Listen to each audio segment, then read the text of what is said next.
DMDK என்ற கட்சி வந்து விஜயகாந்த் உயிரோட இருக்கும்போது கம்பேர் பண்ணா இன்னைக்கு வலுவிழந்த கட்சி தான். 1/2% இருக்கா 1% இருக்கான்னா விமர்சிக்கப்படுறதுதான். ஆனாலும் திமுக கூட்டணிக்கு வந்த பிறகு நிறைய மாற்றங்கள் ஏற்படுமோன்னு அச்சம் இருக்கு. எத்தனை கோடி கைமாறுச்சு, எத்தனை சீட்டுகள் பேரம் பேசப்பட்டது, ராஜ்யசபாவும் வழங்கப்படுதா உறுதியளிக்கப்பட்டதா, இந்த கேள்விகளுக்கு வந்து 22ஆம் தேதி பதில் வரும். டிஎம்கே கூட்டணிக்கு வர்றதுக்கு ஒரு நாளுக்கு முன்னாடி ஜக்கி வாசுதேவ சந்திப்பு. யார் சந்திப்பு ஏற்படும்? வேலுமணி சந்திப்பு. வேலுமணிக்கும் அமித்ஷாவுக்கும் நெருங்கிய உறவு இருக்கு. ஏக்நாத் சிண்டேவா இப்பவே தயார் பண்ணி வைக்கிறாங்க. வேலுமணி பிரேமலதாவை கூட்டு பேசுறாங்கன்னா கூட்டணிக்காக இழுக்கிறதுக்கான அந்த வேலையில் தான் நடக்கும். பேச்சுவார்த்தை தோல்வின்றதை விட அமித்ஷாவோட வியூகம் தோல்வி. முதல் காங்கிரஸ்காரர் யார் குரல் கொடுக்குறாங்கன்னா மாணிக் யாரை எதிர்த்து போட்டிட்டவர் விஜய் பிரபாகரை எதிர்த்து தான் அங்க வந்து போட்டிட்டார். கடும் போட்டியில் 4000 வாக்குகள் தெரியும். டிஎம்டிகே அலையன்ஸ் செட் ஆயிடுச்சுன்னா ராஜ்யசபா எம்பி கொடுத்தால் கூட 29 தேர்தலில் இதே விஜய் பிரபாகர் டிஎம்கே அலையன்ஸ் என்ன ஆகும்? தொகுதியை கைவிட்டு போயிடும். விஜய்ன்ற அந்த பிம்பத்தை பயன்படுத்தும் போது விஜயகாந்த் படத்தை பிம்பத்தை எடுத்து பெரிய அளவில் பயன்படுத்துவாங்க. நீங்க வேணா பாருங்க. இது வரைக்கும் நீங்க விஜயகாந்த் மறந்திருந்தவங்க எல்லாம் ஞாபகப்படுத்துவாங்க. அந்த பிரச்சார உத்தியை கையில் எடுப்பாங்க. விஜயகாந்த் விலைக்கு வாங்கியிருக்காங்க. நேரடியா சொல்றேன். விஜயகாந்த் படத்தை பயன்படுத்த முடியும். திமுக பிரச்சாரத்தில் பயணிக்கிற அத்தனை இடத்தையும் விஜயகாந்த் படத்தை போடுவாங்க. இது எவ்வளவு பெரிய பலம். ஓபிஎஸ் தனி கட்சி முதல்ல தொடங்கி இருக்கணும். தாய் கட்சியிலே நம்ம இணையணும்ன்றாலே வந்து ரொம்ப இறங்கி போய் ஒரு கட்டத்துக்கு மேல 4 சவத்துக்குள்ள காலில் கூட விழுந்துறன்ற அளவுக்குலாம் வந்தால் எடப்பாடி பிடிவாதமா நின்றார். தர்ம யுத்தத்தை முதல்ல இருந்து ஆரம்பிக்க இப்போதைக்கு டிஎம்கே மட்டும் போய் அகாமடேட் அங்க ஒரு மரியாதையான இடம் கொடுக்கலாம். தென் மாவட்டங்கள்ல ஒரு செல்வாக்கு இருக்கு. சாதிய பின்புலம் இருக்கு இல்லையா?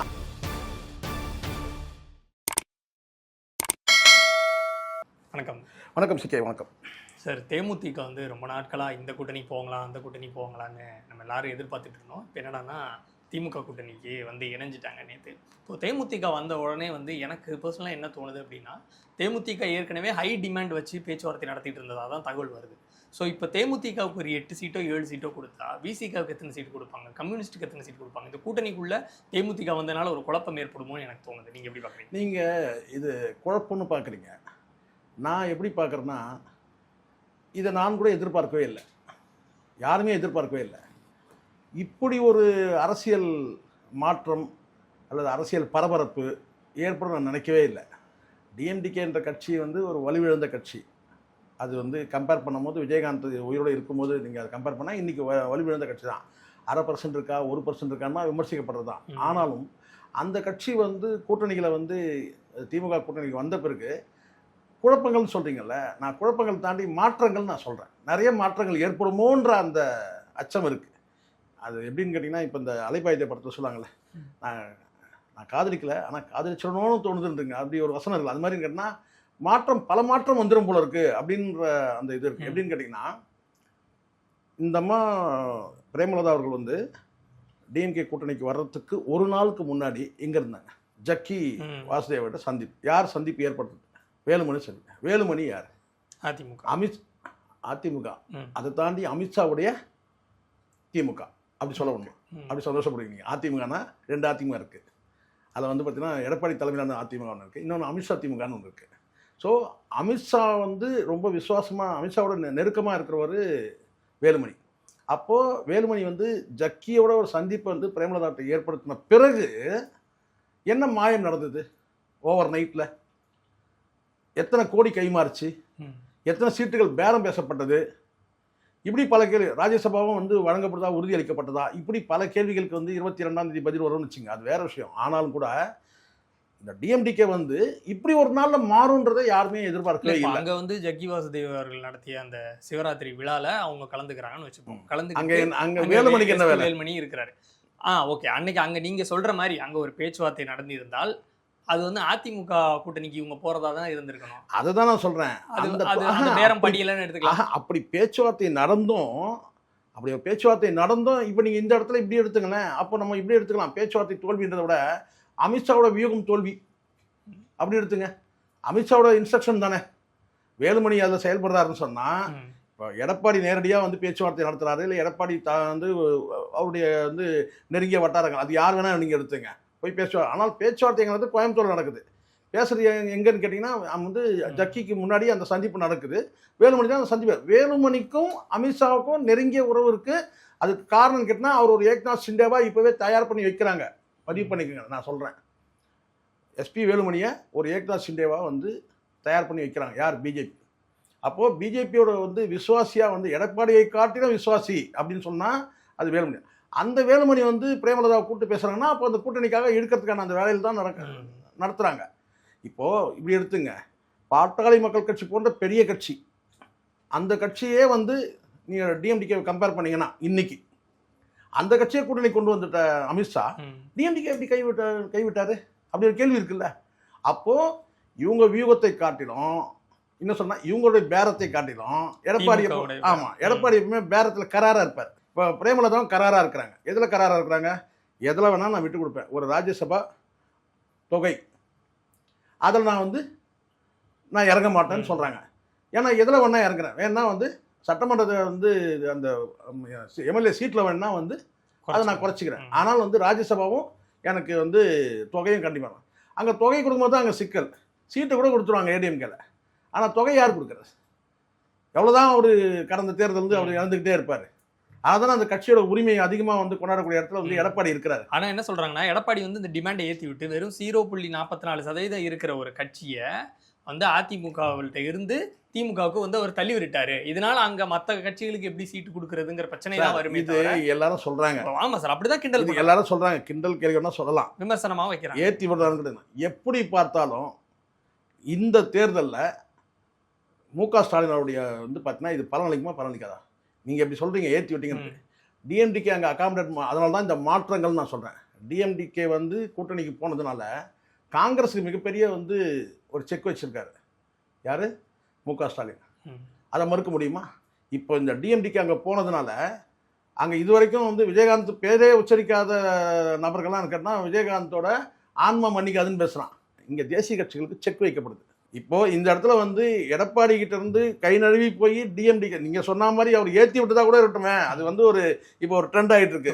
அவர் ஏத்தி விட்டாரு. ஒரு கட்சி ஒரு கூட்டணிக்கு வருதுன்னா கண்டிப்பா பிளஸ் தான். அது 0.42% அப்ப ஏடிஎம்கே மைனஸ் தானே இது. அது எந்த இடத்துல மைனஸா போயிரும் நான் நினைக்கிறேன் அப்படின்னா, சீட்டு எப்படி பிரிச்சு கொடுப்பாங்கங்கிறதுல அது செகண்ட். அப்படி வரும்போது தான் அது ஸ்டாலின் வச்ச செக்கா இல்ல ஸ்டாலின் டிஎம்டிகே 5 சீட் கொடுத்தா மற்ற கட்சிகளும் என்னால அவ்வளவுதான் தர முடியும்னு கூட பேச முடியல. நீங்க சீட்டு எண்ணிக்கை உயர்த்தி நீங்க அப்படி சொல்றீங்க, ஐயோ இது சிக்கலாயிரும்னு சொல்லிட்டு. இப்போ காங்கிரஸ் இப்போ நான் இன்னொரு வார்த்தை பேசுறாங்க, டிஎம்டிகே உள்ள எழுதுமா காங்கிரஸுக்கு தான் சீட்டை குறைப்பாரு அப்படின்னு பேசுறாங்க. ஸோ இதெல்லாம் யூகங்கள். ஆனால் ஒன்னே ஒன்று மட்டும் தான் இப்போ நம்ம யோசிக்க வேண்டிய ஒரு விஷயம் என்னன்னு கேட்டீங்கன்னா, ஏடிஎம்கேக்கு போயிருந்தா ஏடிஎம்கேக்கு பலமா இல்லையா? பலம் தானே. ஒரு கட்சி வரும்போது அது 0.5% இருக்கட்டும் சார். ஆமா, அதான் சார் நான் சொல்றேன், அது பலம் தான். ஆனா சீட் ஷேரிங்ல தான் இஷ்யூ. சீட் ஷேரிங்ல பாத்தீங்கன்னா சார் அதை ஹேண்டில் பண்ற விதம்னு ஒன்று இருக்கு சார். ஏன்னா ஏற்கனவே எல்லா கட்சிகளும் கூட்டணியில் இருந்த காங்கிரஸ், விடுதலை சிறுத்தைகள், கம்யூனிஸ்ட் எல்லாருமே அடுத்த தேர்தல் வரும்பொழுது போன தேர்தலில் வாங்கின சீட்டோட அதிகமாக வாங்கணும் தான் நினைப்பாங்க. அவங்க வளர்ந்துருக்காங்க, இந்த திமுக ஆட்சிக்கு அவங்களுடைய பங்களிப்பு அதிகம். ஸோ அவங்க எதிர்பார்க்குறாங்க. இப்போ ஏற்கனவே அது எப்படி கொடுப்பாங்க அப்படின்னு ஒரு குழப்பத்தில் இருக்கு. ஒரு தேர்தலை மையமாக வச்சு அடுத்த தேர்தல் பேச முடியாது. 2026 வேற லெவல் எலெக்ஷன். ஏன்னா மூணாவதாக ஒரு பெரிய கட்சி இன்னைக்கு பெரிய கட்சின்னு சொல்லிக்க முடியுது. ஏன் சொல்ல முடியுதுன்னு கேட்டிங்கன்னா 10% மேலே போனாலும் அது பெரிய கட்சி தான். ஏடிஎம்கே லாக் பண்ணியாச்சுன்னா அடுத்த ஆப்ஷன் டிஎம்கே தான் அப்படி இருந்துச்சு. ஆனால் இன்னைக்கு அப்படி கிடையாது. இன்னொரு ஆப்ஷனும் இருக்குங்க நமக்கு, தாவேகா. அப்போ இந்த இடத்துல தான் காங்கிரஸ் என்ன பண்ணாங்கன்னா, தாவேகாவை மையப்படுத்தி சில நபர்களை வச்சு இப்போ இந்த சரியான தருணம் ஆட்சி அதிகாரத்தில் பங்கு அப்படின்ற அந்த ஒரு கான்செப்டை கொண்டு வச்சு இதன் மூலமாக நம்ம டிவிகேக்கு தாவலான்ற அந்த எண்ணம் இருந்தது. டிவிகே தாவலாங்கிற எண்ணம் இருந்துச்சா இல்லை டிவிகே காமிச்சு இங்கே சீட்டை ஏற்கலாங்கிற தாவலான்ற எண்ணம் இருந்தது. ரெண்டுமே பலனளிக்கும் தானே, ரெண்டுமே பலனளிக்கணும். ஆட்சி அதிகாரத்தில் பங்குன்னு எப்படியும் சொல்ல போறது. இப்போ டிஎம்டிகே வந்ததுனால காங்கிரஸ் ஏன் யோசிக்க போறாங்க? டிஎம்டிகே அது ஒரு 0.44% இல்லை. இந்த இடத்துல தனிநபர்ல பாருங்க, மாணிக் தாக்கூர் யார்? நவீன் சக்கரவர்த்தி வரார் சார், அவர் வியூக அமைப்பாளர், அவ்வளவுதான் சார். அவர் ஒரு குமஸ்தா ராகுல் காந்திக்கு, அவ்வளவுதான். ஆனால் முதல் காங்கிரஸ்காரில் பார்த்தீங்கன்னா யார் குரல் கொடுக்குறாங்கன்னா மாணிக் தாக்கூர். எம்பியா இருக்கட்டும், எப்படி யாரை எதிர்த்து போட்டிட்டவர்? விஜயகாந்தோட மகன் விஜய் பிரபாகரை எதிர்த்து தான் அங்க போட்டிட்டார். கடும் போட்டி 4000 வாக்குகள், இத்தனையும் குறைஞ்சபட்சம் 4000 வாக்குகள். நாளைக்கு இந்த டிஎம்டிக்கு அலையன்ஸ் செட் ஆயிடுச்சுன்னா, ஒருவேளை ராஜ்யசபா எம்பி கொடுத்தால் கூட 29 தேர்தலில் இதே விஜய் பிரபாகர் நின்னார்னு வச்சுங்க, டிஎம்கே அலையன்ஸ் நின்னா என்ன ஆகும்? இந்த டிஎம்கே அலையன்ஸ் நின்று ஜெயிச்சவர் தான் மாணிக் தாக்கூர். அதையும் நீங்க கணக்கில் எடுத்துங்க. நாளைக்கு அலையன்ஸ் போகும்போது கேட்டால் இந்த தொகுதியை கைவிட்டு போயிடும். காங்கிரஸ் கூட்டணியில் இருந்தால் கூட பார்த்தீங்கன்னா அவரை வேற தொகுதியை பார்த்துக்க சொல்லுங்கன்னு பிரேமலதா சொல்கிறாங்கன்னு வச்சுங்க. அவர் வேற எங்கேயாவது அக்காமெண்ட் பண்ணுங்க, நம்ம தம்பிக்கு அங்கே தான் வாய்ப்பு இருக்குது. அப்போது யாருடைய சொல்லி எடுப்படும். அப்போ இப்போவே என்ன செய்யறேன்னு கேட்டிங்கன்னா ஒரு எதிர்ப்பு தெரிவிக்கணும் தான். டிஎம்டிகே வர போறாங்கிறது மாணிக் தாக்கூருக்கு முன்னாடி தெரிஞ்சுதான் இவ்வளவு பேசினாரு. அன்றைய பேச்சுவார்த்தை நடக்குது இல்ல இந்த அலைன்ஸ். தொகுதி பறிப்பு இன்னைக்கு இல்ல 2 மாசமாவே வந்து பாத்தீங்கன்னா ஒரு நல்லா தெரியும். ஆல்ரெடி வந்து பேரத்துல ரொம்ப கராரா இருக்கிற ஒரு எடப்பாடி, இந்த மாவும் கராரா இருக்கும். எப்படி செட் ஆகும்? இப்படி இருந்தா தான் செட் ஆகும். இப்படி வந்து மோதல் இருக்கும் போது கண்டிப்பா இவங்க வெளியில போனா வேற அடுத்த ஆப்ஷன் யாரு? அடுத்து விஜய் கிட்ட போங்களா? விஜய் கிட்ட போனா கூட இந்த அம்மா எதிர்பார்க்கறது கிடைக்குமா? தொகுதி மட்டுமா கேட்கறாங்க, தொகையும் கேட்பாங்க. தொகை கொடுக்குற அளவுக்கு இருக்காங்க கட்சி, தொகையை வாங்குற இடத்துல இருக்காங்க. அவங்க கவலை எல்லாம் நான் கேட்டா 10,000 அப்ளிகேஷன் விற்றோம், 10,000 ரூபாய் கொண்டு வந்து கட்டுவான்னு பார்த்தா எவனும் வந்த பாடா இல்லை. அப்போ அங்க வந்து தொகையை கொடுக்குற இடத்துல 2 கட்சி தான் இருக்கு. அதுல ஒன்று அதிமுக, ஒன்று திமுக. வேற எந்த கட்சியும் வந்து தொகை கொடுக்குற இடத்துல இல்லை. அப்போ அவங்க வந்து எதிர்பார்க்கிற கூட்டணி வந்து அங்க வந்து விஜய் கிட்ட போய் அவங்க வந்து அகாமடேட் ஆக முடியாது. அதுக்கப்புறம் மற்ற விஷயங்கள் இருக்கு. விஜய் பிரபாகர் ஜூனியர் வந்து விஜய் அரசியல்ல இந்த பிரச்சனைலாம் அப்புறம் இருக்கு. இதை தாண்டி ஒரு விஷயம் நான் உங்களுக்கு சொல்றேன், நிறைய பேருக்கு தெரியாது. இந்த பத்திரிகையாளர் பேசுறாங்க பார்த்தீங்களா, அவங்கள திமுக அரசியல் வியூகம் ஒரு நாள்ல டிஎம்டிகே உள்ள கொண்டு வரல. கடந்த எனக்கு தெரிஞ்சு 6 மாதம் அதுக்கு முன்னாடியும் சொல்லலாம். நீங்க சொன்னா சார் ஒரு டெத்துனும் போது இதெல்லாம் நடக்கிறது சகஜானுங்க. ஆளுங்கட்சியாக இருந்தால் திமுக இருக்கிற பட்சத்தில் விஜயகாந்தருடைய மரணம், அதற்கு பிறகு அங்கே வந்து பார்த்தீங்கன்னா அந்த ஒரு ஆலயம் அமைக்கிற அந்த வேலை, இது எல்லாமே வந்து பார்த்தீங்கன்னா வந்து கண்ணாசைவில் வந்து நடந்தது. அது வந்து சிறப்பாக பண்ணாங்க. உதயநிதி வந்து 1 முறைக்கு 3 முறை போனாரு டெத்துக்கு. 24 எலெக்ஷன்ல கூட்டணிக்கு வரல. அன்னைக்கு உள்ள சூழல் வந்து பார்த்தீங்கன்னா வந்து நெருக்கடிகள் இருக்கு. பிஜேபி வந்து பார்த்தீங்கன்னா நல்லா புரிஞ்சு இந்த இடத்துல வந்து ஏன் ஏடிஎம் கிட்ட போறாங்கன்னா என்டிஏன்ற ஒரு அலைன்ஸ் இருக்கு. இப்போ இன்னைக்கு என்டிஏ எங்க இருக்கு? அரசியல் மாற்றங்கள் வரும்போது ஒரு கட்டத்தில் இப்போவே என்ன சொல்கிறாங்க சில பேர், விஜயகாந்த் ஆன்மா மன்னிக்காது, அவங்க இவ்வளோ நெருக்கடி கொடுத்தாங்க. இது நேற்று கூட ஒரு வீடியோவில் பேசிட்டு வந்தேன், போட்டு விட்டாங்க டைட்டில் கேட்டேன், சமாதிக்குள்ளே வந்து அழுதுனுங்கிறாருன்னு சொல்லி டைட்டில் வச்சுட்டாங்க. சொல்கிறேன் நான். ஸோ கடந்த காலத்தில் வந்து சில போராட்டங்கள் நடந்ததுன்னா அந்த கல்யாண மண்டபம் அந்த அவங்களுடைய மனைவி எல்லாரும் சேர்ந்து அவங்க மகன் எல்லாரும் எல்லா மாற்றங்களும் நடக்கும் சார். இங்க அரசியல் சார், இது முழுக்க அரசியல். எல்லா மாற்றங்களும் உண்டு.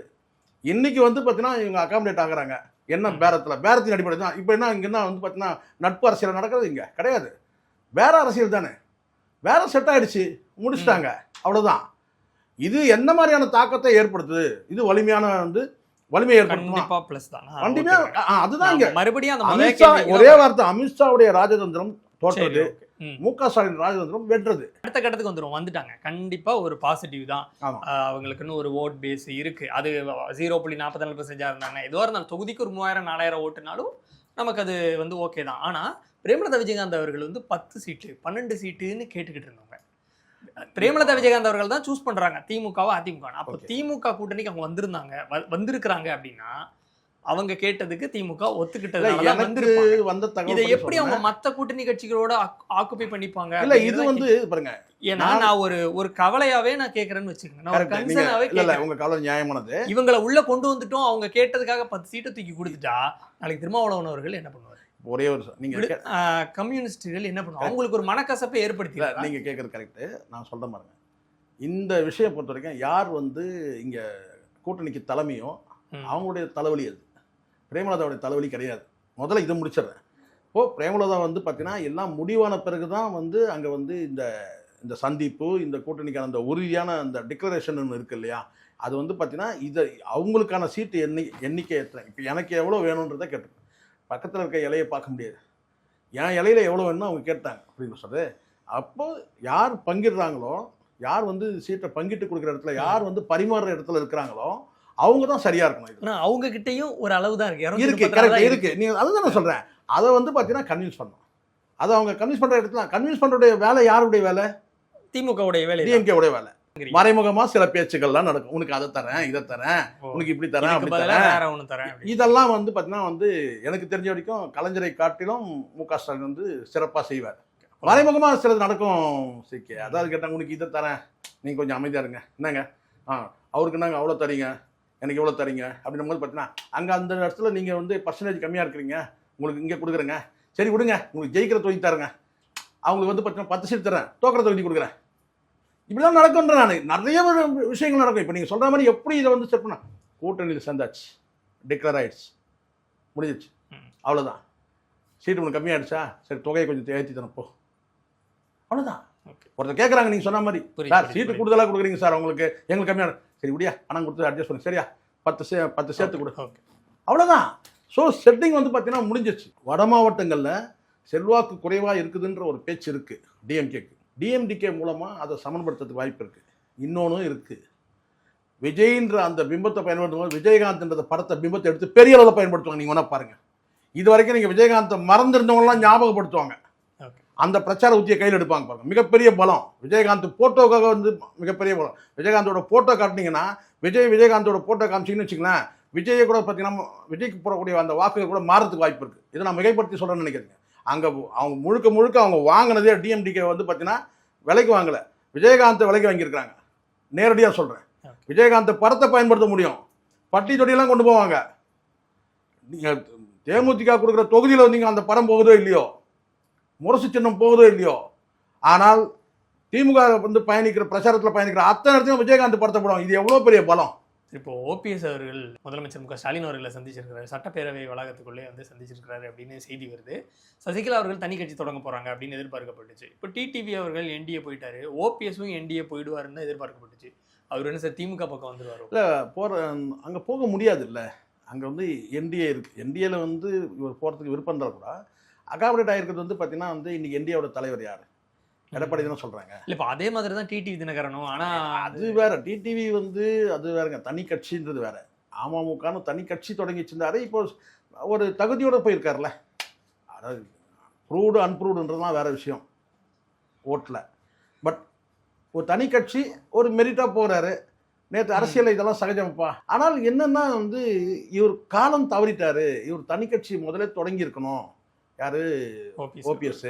இவர் அப்படியே வந்து பார்த்தீங்கன்னா வந்து நம்ம தாய் கட்சியிலே நம்ம இணையணுன்ற அந்த இதுலேயே வந்து ரொம்ப இறங்கி போய் ஒரு கட்டத்துக்கு மேலே நான் வந்து மன்னிப்போடு நான் கேட்டுக்கிறேன் அப்படின்ற வந்து, அதாவது 4 சவத்துக்குள்ளே காலில் கூட விழுந்துடுறன்ற அளவுக்குலாம் வந்தால் கூட எடப்பாடி வந்து பிடிவாதமாக நின்ட்டார். இந்த இடத்துல வந்து கேட்டால் போய் அடுத்தது எங்கே? இப்போ இனிமேல் தனியாக ஒரு கட்சி தொடங்க முடியுமா சார்? பண்டூடி ராமச்சந்திரன் வந்து கட்சி தொடங்குறாருன்னா அவருக்கு பின்னாடி மிகப்பெரிய வந்து மக்கள் செல்வாக்கு, விஜயை விட பெரிய மக்கள் செல்வாக்கு இருக்குது. யாருக்கு? பண்டூடி ராமச்சந்திரனுக்கு. அதே மாதிரி வந்து பார்த்தீங்கன்னா சசிகலாவுக்கும் அப்படி தான். எவ்வளோ நாள் அவையார் மாதிரி காலை நீட்டி உட்காந்துட்டு நீங்கள் பார்க்க தானே போகிறீங்கன்னு சொல்லிட்டு இந்த அவையார் எப்படி இந்த உரலை அடிப்பாங்களோ, வெத்தலை பார்க்க அடிப்பாங்க, அந்த மாதிரி தான் பேசியிருந்தாங்க. இன்றைக்கி அவங்க ஒரு கட்சி பண்ணுறாங்க. இவங்கெல்லாம் கட்சி தொடங்கினா ஓபிஎஸ் தொடங்க முடியுமா? ஏன்னா மக்கள் செல்வாக்கு இல்லை. அப்போ அவர் ஏற்கனவே பேசப்பட்டது என்னென்னா, அவர் வந்து செங்கோட்டையன் வந்து டிவிக்கில் போய் இணையும் போதே அப்போ பேசப்பட்டது தான் டிஎம்கேட போவார் சொல்லி. எனக்கு தெரிஞ்சு என்னுடைய பார்வையில் நான் சொன்னேன், அவர் டிஎம்கேவோட போய் அகாமடேட் ஆகிடுவார், கட்சியிலே சேர்ந்துருவார். கட்சியிலே சேர்ந்து அப்படிதான். தனியாக கட்சிலாம் வந்து இனிமேலாம் தொடங்குறதுலாம் நடக்கிற காரியங்களா சார்? நானே சொல்கிறேன் பாருங்கள், அவங்களாம் வயது அதிகமாகிடுச்சு சார். டிடிவி வயது கட்சி தொடங்கினாருன்னா அது வேற. அவர்கிட்ட இந்த பணபலம் பின்பலம் இதெல்லாம் இருக்குது. இவங்ககிட்ட பணம் இல்லாமல் இல்லை, ஆனாலும் வந்து கேட்டால் ஒரு தனி கட்சி தொடங்குறதுக்கெல்லாம் அதுக்கு வந்து ஒரு பெரிய அளவில் வந்து பார்த்தீங்கன்னா வந்து ஒரு பேக்ரவுண்ட் பின்னணி இருக்கணும். பின்னணின்றது நான் பணம் மட்டுமே சொல்ல, மக்கள் செல்வாக்க சொல்கிறேன் நான். ஓபிஎஸ்க்கு அதெல்லாம் இல்லை. மறுபடியும் போய் அவர் தர்ம யுத்தத்தை முதல்லேருந்து ஆரம்பிக்க முடியாது சார். இது நீங்கள் சொல்கிறீங்கல்ல, முதல்ல 1லேருந்து ஆரம்பிக்கணும், அதெல்லாம் பண்ண முடியாது. இப்போதைக்கு டிஎம்கே மட்டும் போய் அகாமடேட் அங்கே ஒரு உரிய ஒரு மரியாதையான இடம் கொடுக்கலாம். இப்போ நான் நினைக்கிறேன் அநேகமாக உங்கள் மைண்டில் ஓடிட்டு இருக்குதுன்னு எனக்கு தெரியுது. ஏன்னா அநேகமாக வந்து ஜெனரல் செக்ரட்டரி போஸ்ட் வந்து வேக்கண்ட் ஆகிட்டு இருக்குதுன்னு நினைக்கிறேன். இல்லை ஏன் கொடுக்கக்கூடாது? முன்னாள் முதலமைச்சர் என்ன சார் நீங்கள் சொல்கிறீங்க? போட்டியிடுங்க, சீட்டு வரும். அப்படி கிடையாது சார். முன்னாள் முதலமைச்சர் அப்படி எடுங்க. நீங்கள் ஒரு முன்னாள் முதலமைச்சர் போய் வந்து கட்சியை வந்து பொதுச் செயலாளர் கொடுக்கறதுக்கு வாய்ப்பு இருக்கு சார். திமுகல இருந்து முதலமைச்சரா இருந்த ஒரு திமுகவுடைய 15 பேர் அமைச்சரா இருக்கிறாங்க, வாய்ப்பு இருக்குன்ற நான். திமுகல இருந்து வந்தவங்க இங்க இருக்கிறாங்களே, இருக்கட்டும், பலம் தானே. இப்போ ஒரு கட்சியில வந்து பார்த்தீங்கன்னா டிஎம்கேல போய் இணைகிறார் முன்னாள் முதலமைச்சர் சார். அவர் ரொம்ப உங்களுக்கு தெரியும், தலைமைக்கு விசுவாசமா இருக்கிறார், அதுதான் ரொம்ப முக்கியம். அங்க என்ன தேவை? பொதுச்செயலர் வந்து பதவிக்கு என்ன தேவை? தலைமைக்கு விசுவாசமா இருக்கும். டிஎம்கேல வந்து பார்த்தீங்கன்னா மாற்று கட்சி, சொந்த கட்சியில் இருக்கிற மாற்று கட்சி வரவங்களுக்கு முக்கியத்துவம் கொடுக்குற கட்சிக்கு ஒரு பேர் ஆயிடுச்சு. 15 பேர் இருக்கிறாங்க, மினிஸ்டரா இருக்காங்க. அப்படி இருக்கும்போது ஒருவேளை வந்து வேக்கன்சி ரெடி ஆகிட்டு இருக்குன்னு நினைக்கிறேன். இது அது வந்து அப்போலோ ஹாஸ்பிட்டல் தான் முடிவு பண்ணணும்னு நினைக்கிறேன். ஒருவேளை அப்படி வந்ததுன்னா கேட்டால் தலைமைக்கு விசுவாசமா இருக்கு சேர்த்துக்கலாம். அது ஒரு பலம் தானே. அது ஒரு பலம். தென் மாவட்டங்கள்ல ஒரு செல்வாக்கு இருக்கு, சாதிய பின்புலம் இருக்கு இல்லையா. மற்றபடி வந்து அரசியல் வியூகம், சாணக்கியத்தனம் இதெல்லாம் மைனஸாக இருக்கலாம் சார். யாரு அதெல்லாம் இருந்தால் வந்து பார்த்தீங்கன்னா வந்து ஒரு முன்னாள் முதலமைச்சர் இன்னைக்கு எடப்பாடி வந்து பார்த்தீங்கன்னா வந்து தள்ளிட்டு வந்திருக்கலாமே. புரியுது. அந்த சாணக்கியத்தனம், அந்த வந்து கவிழ்க்கிற அந்த இடம்லாம் இல்ல வந்து கிடையாது. விசுவாசம் இருக்கு, ஏதோ தலைமைக்கு கொஞ்சம் பவர் விசுவாசம். அது இருக்கு. பெரிய ப்ளஸ் சார். தலைமைக்கு விசுவாசம். அது டிஎம்கே கண்டிப்பா கண்டிப்பா பாசிட்டிவ். அதை பார்த்துப்பாங்க. அதுக்கான வாய்ப்பு இருக்கு. ஓபிஎஸ் ஒரு கரெக்டான முடிவா எடுத்திருக்கிறாரு. இது இவருக்கு எனக்கு ஒரு தெரிஞ்ச இடத்துல வரைக்கும் புறக்கணிக்கப்பட்டு வந்தவருக்கு ஒரு நல்ல மரியாதை சார், கிடைக்கும். இதுதான் சார் அவருக்கு அரசியல். ஏன்னா அவர் கேட்டது ஒன்னே இல்லை, ரெண்டே தான் கேட்டார். அவருக்கு ஒரு கட்சியில ஒரு இடம், அவங்க மகனுக்கு ஒரு சீட்டு, அவ்வளவுதான் அவர் டார்கெட். அதையே எடப்பாடி நிராகரிச்சிட்டாரு. அதையே நிராகரிச்சுனா எப்படி சார்? ஸோ சார் எங்கெல்லாம் வந்து எடப்பாடி வந்து தூக்கி பாலை வந்து வீசுறாரோ அதெல்லாம் கேஷ் பண்ற இடத்துல வந்து டிஎம்கே இருக்கு. அது பலம் தானே சார் எப்படி பார்த்தாலும். இபிஎஸ் நான் கேட்குறேன், ஓபிஎஸ் வந்து பார்த்தீங்கன்னா வந்து ஏடிஎம்கே இருந்தால் பலமா இல்லையா? பலம் தானே. அந்த அதே பலம் மாதிரி வேணாம் நீங்க நினைக்கிறீங்க. ம். அமமுகன்னு ஒரு கட்சி தொடங்கினோன்னு சந்தோஷப்பட்ட ஆள் யார் தெரியுமா? எடப்பாடி பழனிசாமி தான். ஏன் சொல்லுங்க? தனி கட்சி ஆரம்பிச்சாரு. இனிமே நம்ம தனி கட்சி ஆரம்பிச்சாச்சு. எலெக்ஷன் கமிஷன் நான் வந்து இனி வந்து அண்ணாதி கூட ஒட்டும் கிடையாது, உறவும் கிடையாது, இனி உறவாடவே முடியாது. ஆனா இங்க தொங்கிக்கிட்டே இருக்கு. எது இப்போ கூட நான் சொல்றேன், ஓபிஎஸ் போய் டிஎம்கேல போய் மெர்ஜ் ஆயிட்டாருன்னா, சேர்ந்துட்டாருன்னா சந்தோஷப்படக்கூடிய யாருன்னு நினைக்கிறீங்க நீங்க? எடப்பாடி. எடப்பாடி அப்பா ஃப்ரீ ஆயிட்டு. எது இன்னும் யாரெல்லாம் போறீங்களோ போங்கப்பா. அவர் இந்த தேர்தல் பத்தி இல்லை, 31 கூட பார்த்துக்கலாம் நம்ம. எது கட்சி முதல்ல நம்ம கைக்குள்ள வரணும். அதுக்கான எல்லா வேலையும் செஞ்சாங்க. 10 வழக்குகள் மேலே போட்டாங்க, ரெட்டலை உறுதி பண்ணாங்க. இன்னைக்கு பொதுச்செயலாளர் பதவியும் உறுதியாக இருக்கு. இவங்கெல்லாம் வந்தாலும் வந்து பார்த்தீங்கன்னா செல்வாக்கு சரியும். ஏற்கனவே இருக்கிற வந்து எடப்பாடி வந்து ஒரு கல்ட்டாக உருவாகிட்டு இருக்கிறாரு, அதுக்கு இருப்பாங்க இவங்க, அங்கே முக்கியத்துவம் பெறுவாங்க. ஓபிஎஸ்க்கு ஒரு முக்கியத்துவம் கிடைச்சிடும், சசிகலா பண்ணாலும் ஒரு முக்கியத்துவம் கிடைச்சிடும். அதோட இது கேட்டால் அவங்க எங்கேயாவது விலகி போட்டோம் அப்படின்னு தான் நினைக்கிறேன். அவ்வளோதான். நன்றி. நன்றி சார்.